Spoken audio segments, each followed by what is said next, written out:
తిరుపతి పుత్తూరు మండలం పరమేశ్వర మంగళంలో కేకేసీ లా కాలేజీ యాజమాన్యం అధిక ఫీజులు వసూలు చేస్తుందని విద్యార్థులు వాపోయారు. ప్రస్తుతం న్యాయ విద్యార్థులకు కౌన్సిలింగ్ జరుగుతుంది. ఈ సందర్భంగా ప్రభుత్వ ఆదేశాల మేరకు ఫీజులు వసూలు చేయకుండా అదనంగా ఒక్కో విద్యార్థి దగ్గర 10,000 రూపాయలను వసూలు చేస్తున్నారన్నారు. బయట ప్రాంతాల నుంచి వచ్చే విద్యార్థులు తప్పకుండా తమ హాస్టల్లోనే ఉండాలని నిబంధనలు విధిస్తున్నారన్నారు. దీంతో కౌన్సిలింగ్కు వచ్చిన విద్యార్థులు నిరసన వ్యక్తం చేశారు.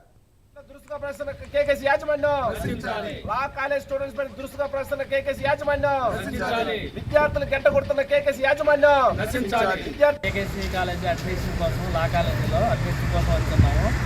అలాట్మెంట్ లెటర్ మార్నింగ్ 10:30 నుండి ఇక్కడ వెయిట్ చేస్తూ ఉన్నాం. ఒక్క అడ్మిషన్ కూడా తీసుకోలేదు.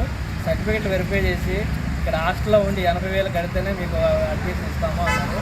మేము హాస్టల్లో ఉండలేమండి, మేము ఒక రైతు కుటుంబం నుండి వచ్చాము, మేము ఇంత మనీ కట్టుకోలేము, మాకు అడ్మిషన్ ఉన్న ప్రకారం ఇవ్వండి అని అడిగాము.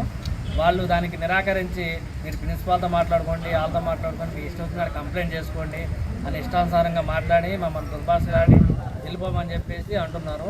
ఇంతవరకు అడ్మిషన్ ఇవ్వలేదు, ఇంకా ఇస్తారని మేము నిరాశ ఎదురు చూస్తూ ఉన్నాం.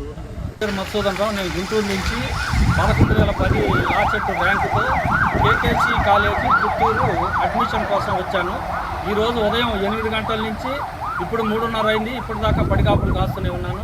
నా డాక్యుమెంట్ అన్ని వెరిఫికేషన్ చేసి మీరు ఫీజు కట్టండి అని అన్నప్పుడు సరేనని నేను నా జేబులో నేను ఆర్డర్ ప్రకారం అలాట్మెంట్ ఆర్డర్లో ఉన్నటువంటి 14,500 రొక్కం తీసుకొని నేను రావడం జరిగింది.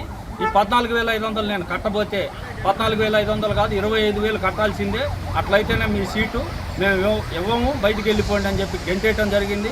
ప్రిన్సిపాల్ గారు ఉన్నారా అంటే ప్రిన్సిపాల్ గారు లాస్ట్ సెట్ చివరి రోజు కౌన్సిలింగ్ రోజు ప్రిన్సిపాల్ సెలవు పెట్టడం ఏంటి, ప్రిన్సిపాల్ ఫోన్ స్విచ్ ఆఫ్ చేయటం ఏంటి, ఇదంతా ఒక పకడ్బందీగా ఈ వచ్చినటువంటి ర్యాంక్ మీద వచ్చినటువంటి విద్యార్థులందరినీ కూడా వెళ్ళగొట్టి 2 లక్షలకి 2.5 లక్షకి తమిళనాడు విద్యార్థులకు అమ్ముకొని సొమ్ము చేసుకునే ప్రక్రియ తప్పితే మరి ఇంకేం లేదు.